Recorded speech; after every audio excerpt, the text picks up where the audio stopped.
What's up, y'all? Welcome back to Sunday Check-In. This week sucks. I'm not gonna mince words. We in the dark times right now. We still in the middle of fighting this pandemic, and on top of that, we basically in the middle of a second civil war here in the United States. It's dark times. Now, I'm not gonna take time in this video to detail why this week in particular was so bad, because y'all have been here, you get it, you know. But I do want to share some resources with you, so stick around to the end of the video to get those resources. But in the meantime, let's get into what's been keeping me going this week. Trying something new is a great way to keep your mind active, to keep your curiosity engaged, and a great way to build new skills. So this week we decided to try and regrow our own green onions, and it was super simple. All we did was take the bulbs of a green onion bunch that we had used up, threw it in a little jar of water, and look what happened. This is literally like a week's worth of growth. That's it. Eventually we're gonna wanna put these in some dirt, but what a great way to cut down on waste. You don't even have to use up the entire green onion. You can just cut off as much or as little as you need, and it'll keep regrowing. Super simple, a great metaphor for how we continue to grow and life continues on, and I learned something new.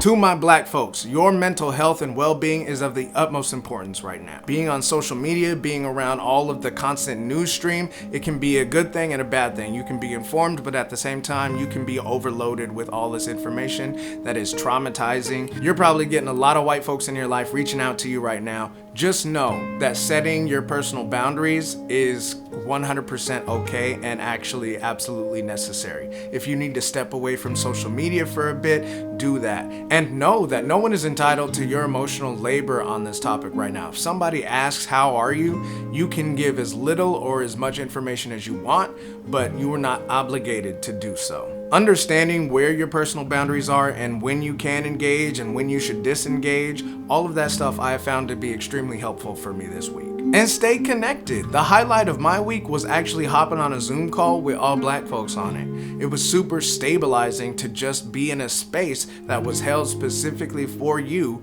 and you could see others who look like you and be there with each other and share in that moment. To my well-intentioned, well-meaning white folks, you can help black folks maintain their mental health by not re-traumatizing them. Look, I get that you feel like sharing the video will finally call people to action, but you have to understand something.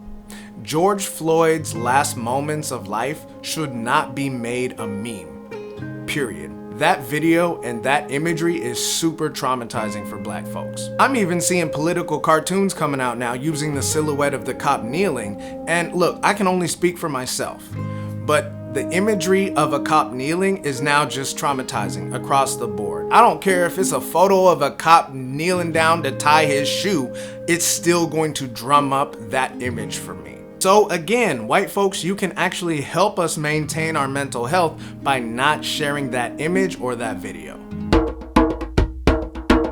The flip side to all the horror this week, besides exposing police brutality for the umpteenth time, and besides exposing all the racial injustice we face in this country, is the amount of engagement we're seeing. My social feeds are blowing up. I'm seeing information be shared. I'm seeing people leave their homes and get out in the streets and be active. The Black Lives Matter movement has now gone global, extending through parts of Europe and Africa. This is a collective outrage unlike anything I've ever experienced before.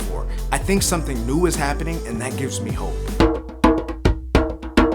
As we keep moving forward, the work is not done. A war isn't won with a victory in a single battle. It takes several battles, it takes several victories, and that takes perseverance and a fearless, continued, prolonged engagement. In order to further engage on the issues, we need to be educated about the issues. Here is a comprehensive list of books created by theater artist Lee Edward Colston II to help you engage with the multiple intersectional and socio-political issues that plague America. I have personally read a few of these books, and a lot of them are already on my reading list, so these are highly recommended. This list was thoughtfully curated by theater artist Lee Edward Colston II. If you'd like to pay him for his efforts, here's his Venmo, here's his Cash App. Another resource is a recent post by Teen Vogue detailing tips and techniques for filming interactions with the police. Now, keep in mind, if you are black, These most likely will not work for you because we all know there's no standard blueprint to how black folks should interact with police. Kev on stage said it best. If you survive an interaction with the police, you just survive. But there's still some good tips, there's still some good information, and if it educates and empowers people to film and to bear witness to these encounters, I think it's still worth a mention. I will put the link in the description for you. That's all I got this week, y'all. Please, whatever your means of protest is, stay safe. I will see you back here next week. As always, let me know in the comments what are the things that are keeping you alive during this time. Until next time, you know the drill. Lead with love. Peace.